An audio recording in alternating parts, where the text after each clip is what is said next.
रात का वक्त था और कोनोहा विलेज में पूरी शांति छाई हुई थी। ठंडी हवा चल रही थी पर नारुतो अपने छोटे से डार्क रूम में बिल्कुल अकेला बैठा था। उसके हाथ में एक पुरानी फोटो थी जो उसको होकागे ऑफिस में छुपे हुए मिली थी। तभी अचानक डोर पर एक नॉक हुआ और थर्ड होकागे हिरोजन स्लोली रूम में अंदर आए। हिरोजन के फेस पर हमेशा जैसी केयर थी, लेकिन आज नारुतो का बिहेवियर बिल्कुल अलग था। बुड्ढे को अपने सामने देखते ही नारुतो जोर जोर से रोने लगा और रोते रोते बोला, बुड्ढे मुझे आज सिर्फ एक बात बताओ, मेरे मॉम और डैड एग्जैक्टली कौन थे? ये विलेज के लोग मुझे हमेशा इतनी बुरी नजर से क्यों देखते हैं? क्या मेरे पेरेंट्स ने मुझे पैदा होते ही अकेला छोड़ दिया था? हिरोजन का हार्ट ये सुनकर एकदम टूट गया। वो आगे बढ़े नारुतो को प्यार से हक करने के लिए, पर नारुतो ने उनको गुस्से में पीछे पुश कर दिया। मुझे आज कोई झूठ नहीं सुनना और मुझे सिर्फ सच जानना है। नारुतो की वॉइस में बहुत ज्यादा पेन था। देन हिरोजन ने एक डीप ब्रेथ ली और फाइनली सच बताना स्टार्ट किया कि कैसे उसके डैड मिनाटो और मॉम कुशिना ने कुर्बानी दी थी। हिरोजन ने उसे उस नाइट की पूरी ट्रेजिक स्टोरी सुनाई और बताया कि उस दिन एक मिस्टीरियस मास्क्ड मैन विलेज में आया था। उस मास्क्ड मैन ने क्यूबी को अपने कंट्रोल में ले लिया था और पूरे कोनोहा विलेज में तबाही मचा दी थी। उस इविल इंसान की वजह से ही तुम्हारे पेरेंट्स को मरना पड़ा था। ये सब सुनकर नारुतो की आंखें जो पहले टीयर से भरी थी अब गुस्से से बिल्कुल रेड हो गई थी। उसके अंदर सील किया हुआ क्यूबी भी उसके गुस्से को डीपली फील कर रहा था और उसकी डेंजरस रेड चाकरा नारुतो की बॉडी से हल्के हल्का बाहर आने लगा था। नारुतो ने अपने आंसू पोंछे और अपने दोनों हाथों की मुट्ठी को टाइटली बंद कर लिया। देन उसने एकदम सीरियस वॉइस में बोला, बुड्ढे मैं होकागे बनने का अपना ड्रीम अब यही छोड़ रहा हूँ। अब इस लाइफ में मेरा सिर्फ और सिर्फ एक ही गोल बचा है। हिरोजन थोड़ा शॉक हो गए पर उन्होंने डरते हुए पूछा, कौन सा गोल नारुतो? नारुतो की आंखों में एक ऐसी डेंजरस आग थी जो पहले कभी नहीं देखी थी। उसने गुस्से में कहा, मैं उस मास्टर मैन को हर जगह हंट करूंगा। उसे ढूंढ कर मैं इतना मारूंगा कि वो मर्सी मांगेगा और दिन मैं उसको जिंदा घसीट कर लाऊंगा और कोनोहा के मेन चौराहे पर लटका दूंगा।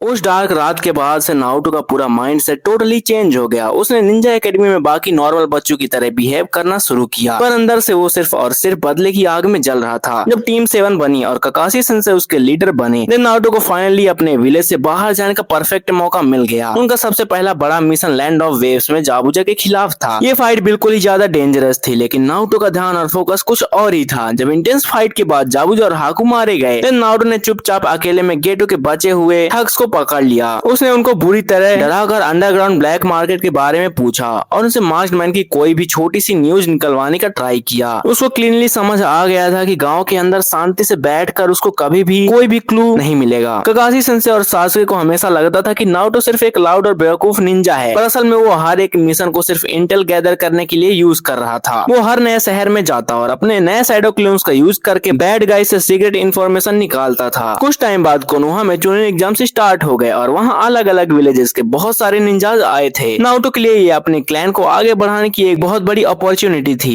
एग्जाम के दौरान जब ओरोचिमारू ने फॉरेस्ट में अटैक किया तो नारुतो को रियलाइज हुआ कि ये डार्क दुनिया कितनी बड़ी और डेंजरस है, लेकिन उसने बिल्कुल हार नहीं मानी। इसी एग्जाम के टाइम पर उसकी मुलाकात लेजेंडरी शानिन मास्टर जिराया से हुई। जिराया उसको स्ट्रॉन्ग टेक्निक सिखाना चाहते थे, पर नारुतो का दिमाग कहीं और ही चल रहा था। उसको पता चल चुका था कि जिराया एक बहुत बड़े स्पाई नेटवर्क के लीडर हैं और उनके पास पूरे निंजा वर्ल्ड की टॉप सीक्रेट इन्फॉर्मेशन होती है। देन नारुतो ने जिराया को इम्प्रेस करके उनका स्टूडेंट बनने का डिसीजन लिया। वो जिराया से रासेंगान सीखने के साथ साथ उनके प्राइवेट स्पाई डॉक्यूमेंट्स को सीक्रेटली पढ़ने लगा। रात को जब जिराया सो जाते देन नारुतो उनके स्क्रॉल्स चेक करता और उसने पहली बार वहाँ एक बहुत ही डेंजरस ऑर्गेनाइजेशन का नाम पढ़ा, अकात्सुकी। उसमें क्लियर लिखा था कि अकात्सुकी और एक मास्क्ड आदमी टेल्ड बीस्ट को ढूंढने का काम कर रहे हैं। ये पढ़ते ही नारुतो की आंखों में एक आग आ गई, क्योंकि उसको फाइनली अपने दुश्मन का पहला सॉलिड क्लू मिल चुका था।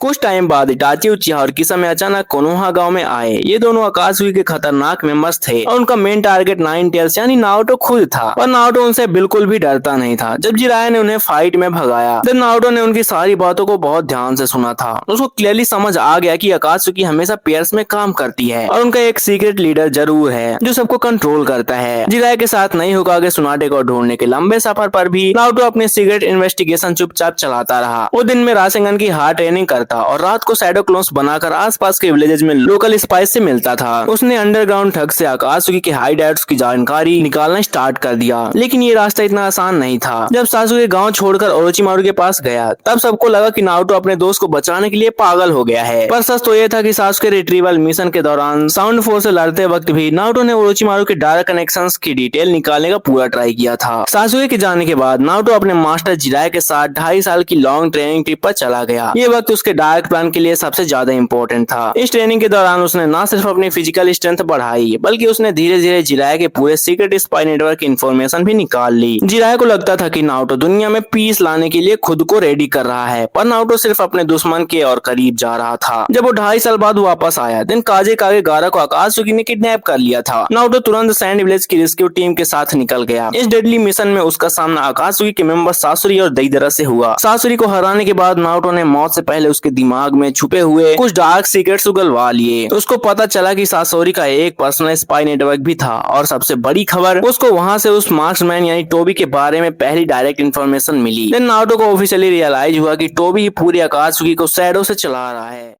कुछ टाइम बाद आसुमा सेंसे की डेथ के बाद शिकामारू और टीम 10 हिडान और कागोजू से बदला लेने गए। वह काकाशी सेंसे भी उनके साथ थे, पर ये दोनों इमॉर्टल दुश्मन बहुत ज्यादा पावरफुल थे। तभी अचानक नारुतो अपना नया डेडली जुत्सु रासन सुरिकेन लेकर हीरो की तरह वहां पहुंच गया। उसने एक ही फियर्स अटैक में कागोजू को बुरी तरह हरा दिया, लेकिन कागोजू को तुरंत मारने के बजाय नारुतो ने अपने शैडो क्लोन्स का यूज करके उसको धोखे सीक्रेटली इंट्रोगेट किया। कागोजू आकात्सुकी का मेन ट्रेजर था, इसलिए उसके पास उनकी सारी फाइनेंशियल और हिडन बेसेस की डीप डिटेल्स थी। नारुतो ने उसकी गर्दन पकड़कर थ्रेटन किया और टोबी के सच के बारे में पूछा। कागोजू ने दर्द में बताया कि ऑर्गेनाइजेशन में कोई भी क्रिमिनल एक दूसरे पर ट्रस्ट नहीं करता और टोबी का बिहेवियर उन सबसे ज्यादा सस्पिशियस है। ये इंपॉर्टेंट बात सुनकर नारुतो के साथ दिमाग में एक खतरनाक मैनिपुलेशन प्लान सेट बनने लगा। उसने कागोजू से आकात्सुकी के सभी सीक्रेट कम्युनिकेशन कोड्स निकाल लिए और उसके बाद उसको परमानेंटली वहीं खत्म कर दिया। फिर नारुतो चुपचाप वापस कोनोहा चला गया, पर अब उसके पास आकात्सुकी को आपस में ही लड़वाने का वेपन आ चुका था। फिर एक दिन वो सबसे बड़ा ब्लैक डे आया जब लीडर पेन ने अचानक कोनोहा विलेज पर एक मैसिव अटैक कर दिया। पूरा गांव तबाह हो चुका था और तभी नारुतो अपनी पावरफुल नई सेज मोड में वहां एंटर हुआ। उसने पेन की 6 डेडली बॉडीज को बहुत इंटेंस फाइट में अकेले कंप्लीटली डिस्ट्रॉय कर दिया। लेकिन इस बड़ी फाइट के बाद वो सीधा असली पेन यानी नागाटो के सीक्रेट हाइडेआउट में घुस गया। नागाटो वहां बैठकर अपनी पीस और जस्टिस की स्टोरी सुना रहा था, पर नारुतो ने उसकी बात बीच में ही काट दी। नारुतो ने तुरंत अपने कोर्ट से काकुजू और सासोरी से निकाली हुई सीक्रेट इंटेल फाइल्स बाहर निकाली। उसने नागाटो को वो सारे सॉलिड प्रूफ्स दिखाए जो प्रूव करते थे कि मास्टरमाइंड टोबी उसको सिर्फ एक बेवकूफ पपेट की तरह यूज कर रहा है। नारुतो ने स्मार्टली समझाया कि टोबी को इस दुनिया में कोई भी रियल पीस नहीं चाहिए, बल्कि वो सबको इनफाइनाइट गेंजुत्सु में कैद करना चाहता है। ये पूरा डार्क सच सुनकर नागाटो और कोनान गहरे शौक में आ गए। उनका सपना कम्प्लीटली टूट चुका था। नागाटो को जेन्युइनली रियलाइज हुआ कि टोबी ही उनका असली दुश्मन है और उसने नारुतो के इस मार्शल प्लान में साथ देने का प्रॉमिस किया।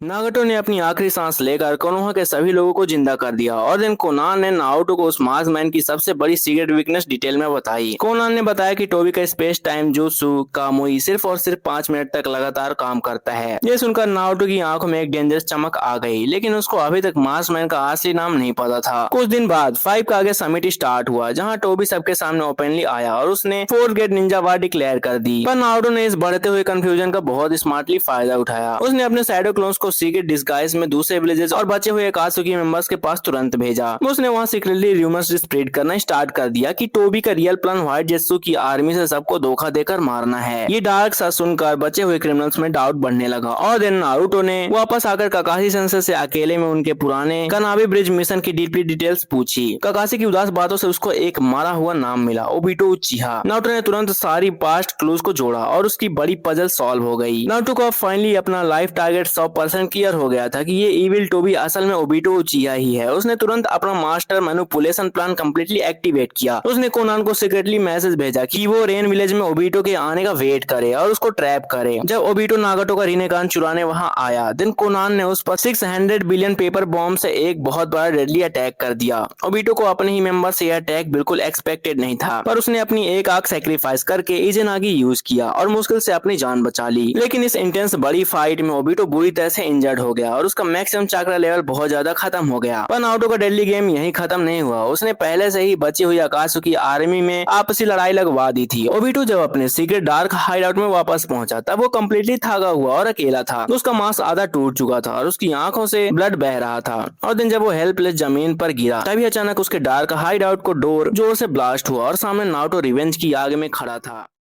हाइड आउट के अंदर का माहौल एकदम डार्क और शांत था। डोर का ब्लास्ट का धुआं धीरे धीरे क्लियर हुआ और ओबिटो ने डर कर अपना सर उठाया। सामने नारुतो खड़ा था और उसकी आंखों में एक ऐसी खतरनाक रिवेंज की आग थी जो ओबिटो ने पहले कभी नहीं देखी थी। ओबिटो बुरी तरह शौक में था कि नारुतो उसके टॉप सीक्रेट बेस तक आखिर कैसे पहुंच गया। उसने अपनी आखिरी ताकत लगाकर नारुतो पर डेडली अटैक करने का ट्राई किया, लेकिन नारुतो ने अपनी पावरफुल सेज मोड पहले से ही एक्टिवेट कर रखी थी। ओबिटो ने जल्दी से अपना कामोई जुत्सु यूज करना चाहा, पर कोनान से हुई उस इंटेंस फाइट के बाद उसका चक्र ऑलमोस्ट जीरो हो चुका था। देन नारुतो एक लाइटनिंग स्पीड में उसके बिल्कुल सामने आ गया। उसने बिना कोई सिंगल वर्ड बोले ओबिटो के फेस पर एक हैवी पंच मारा। इस डेडली पंच में उसके पेरेंट्स की डेथ का पूरा गुस्सा भरा हुआ था। ओबिटो दर्द से बुरी तरह चिल्लाया और दीवार से टकराकर जमीन पर गिर गया, पर नारुतो यहीं नहीं रुका। उसने आगे बढ़कर ओबिटो के दोनों हाथों और पैरों पर ब्रूटली स्ट्राइक्स किए और उसको बिल्कुल पैरालाइज कर दिया ताकि वो मूव न कर सके। ओबिटो खून में लथपथ होकर कम्प्लीटली हेल्पलेस हो चुका था और अब उसमें उठने की ताकत भी नहीं बची थी। ओबिटो जमीन पर अधमरी हालत में पड़ा हुआ था और उसके मुंह से लगातार खून बह रहा था। उसने अपनी बची हुई आवाज में नारुतो को मेंटली मैनिपुलेट करने का आखिरी बार ट्राई किया। उसने हाँफते हुए कहा कि वो इस निंजा दुनिया में सिर्फ असली पीस लाना चाहता था और मिनाटो सेंसे भी शायद उसको माफ कर देते, लेकिन नारुतो पर उसके इस फेक इमोशनल ड्रामा का 1% भी कोई असर नहीं हुआ। उसने हाथ ले ओबिटो की कॉलर पकड़ी और उसको जमीन से ऊपर उठाया। तुमने मेरे मॉम और डैड को बेदर्दी से मारा और गाँव को तबाह किया। इन सीरियस क्राइम्स के लिए इस दुनिया में कोई माफी नहीं है, नारुतो ने एकदम ठंडी आवाज में बोला। और देन उसने अपनी पाउच से हैवी स्पेशल चाकरा चेन्स बाहर निकाली। उसने ओबिटो की कंप्लीटली ब्रोकन बॉडी को उन सॉलिड चेन से बुरी तरह टाइटली बांध दिया, पर नारुतो उसको वहां अकेले नहीं मारना चाहता था। उसने उन चेन्स का एक बड़ा एंड अपने हाथ में टाइटली पकड़ा और ओबिटो को उस हाइड आउट से बाहर निकाल लाया। नारुतो ने उस लेजेंडरी क्रिमिनल को जमीन पर किसी कीड़े की तरह घसीटना शुरू कर दिया। उसका अगला और फाइनल डेस्टिनेशन सिर्फ कोनोहा का मेन चौराहा था।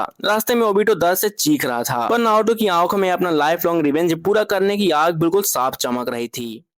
लंबा रास्ता तय करने के बाद नारुतो फाइनली अपने गांव कोनोहा के मेन गेट के पास पहुंच गया। उस पूरे रास्ते में उसने ओबिटो को जमीन पर बुरी तरह घसीटा था। ओबिटो ने अपने आप को आजाद करने का बहुत ट्राई किया, पर उसकी ब्रोकन बॉडी में अब 1% भी ताकत नहीं बची थी। उसकी सांस बहुत हैवी हो गई थी और उसकी आंखों में अपनी आखिरी मौत का डर साफ झलक रहा था। लेकिन नारुतो बिल्कुल शांत था। उसके फेस पर कोई स्माइल नहीं थी, पर उसकी आंखों में एक अजीब सा सुकून जरूर था। जब नारुतो ने गाँव के अंदर एंटर किया, देन वहाँ के गेट गार्ड्स ओबिटो की ये ऐसी खतरनाक और अधमरी हालत देखकर बुरी तरह डर गए। उनको समझ नहीं आ रहा था कि ये इंजर्ड आदमी आखिर है कौन। लेकिन नारुतो ने किसी की तरफ नहीं देखा और बिना रुके सीधा गांव के बीच वाले चौराहे की तरफ आगे बढ़ने लगा। गांव के लोग धीरे धीरे अपने घरों से बाहर निकालने लगे। सभी लोग हैरानी और डर से इस अजीब सीन को देख रहे थे। और देन चौराहे पर पहुंचकर नारुतो फाइनली रुक गया और उसने ओबिटो को वहीं पटक दिया। कोनोहा के उस मेन चौराहे पर देखते ही देखते पूरे गाँव की बहुत बड़ी भीड़ जमा हो गई। सबके दिलों में डर था और कोई कुछ बोल नहीं रहा था। तभी नारुतो ने अपने निंजुत्सु का यूज किया और जमीन से एक बहुत बड़ा और मजबूत वुडन क्रॉस स्टाफ बाहर निकाल दिया। उसने ओबिटो की चेन्स को जोर से खींचा और उस अधमरे इंसान को उस बड़े क्रॉस पर हैवी आयरन कीलों से लटका दिया। ओबिटो दर्द से पूरी तरह तड़प रहा था, पर वहाँ खड़ा कोई भी इंसान उसकी मदद के लिए आगे नहीं आया। तभी भीड़ को चीरते हुए ककाशी सेंसे वहाँ भागते हुए आए। ककाशी की आंख शौक से बिल्कुल फटी रह गई जब उन्होंने उस लटके हुए इंजर्ड आदमी के फेस को ध्यान से देखा। ओबिटो, पर ये जिंदा कैसे है? ककाशी की आवाज डर और सदमे से बुरी तरह कांप रही थी। लेकिन नारुतो ने उनकी बात पर बिल्कुल ध्यान नहीं दिया। उसने गाँव वालों की तरफ घूमकर लाउडली बोलना स्टार्ट किया। उसने सबको स्ट्रांगली बताया कि कैसे इसी आदमी ने सालों पहले क्यूबी को कंट्रोल करके अटैक किया था और देन सबको पूछा कि क्यों ना वो इस डेविल को आज ही परमानेंटली खत्म कर दे।